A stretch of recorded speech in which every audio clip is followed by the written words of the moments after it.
It's Angry Bill for Prehospital Wisdom. Let me tell you a quick story. Once a few years ago, I went to a hypoglycemic call. Hypoglycemia is low blood sugar, specifically in a diabetic.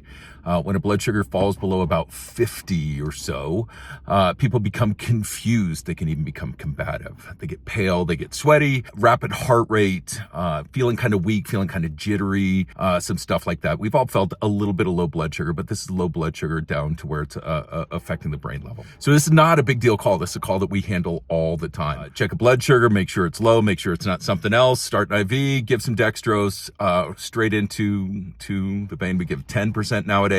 Here's what the big deal is on this call and the story I want to tell you. This happens to be at a shooting range where the shooter is a diabetic. I do not want this confused person who's a little bit combative to have his 1911 on his hip, or to be in reach of the assortment of firearms on the bench in front of him. I just need that away. And so as I'm trying to do that, his shooting partner, or whoever it is taking offense at this. You cannot confiscate his firearms. Listen, I don't care. You take it.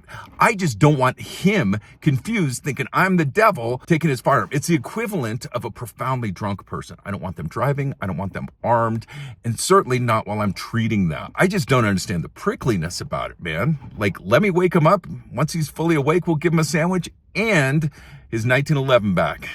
It's not a big deal. I think that Second Amendment people learn from smokers. You used to be able to smoke on airplanes and heck, in grocery stores and doctors' offices and stuff like that. And then we gave you smoking sections and you went there, and then we told you had to go outside and you went there, and then it's a special place outside and you went there.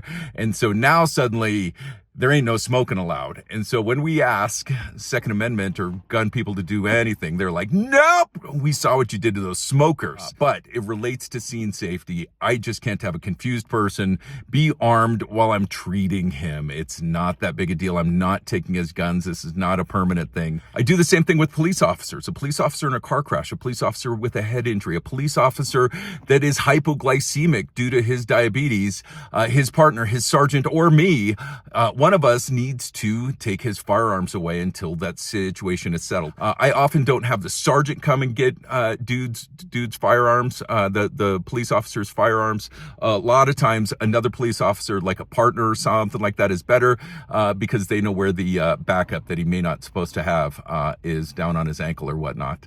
And that way he doesn't get in trouble with his sergeant. But someone needs to come and get this head injured police officer's firearms.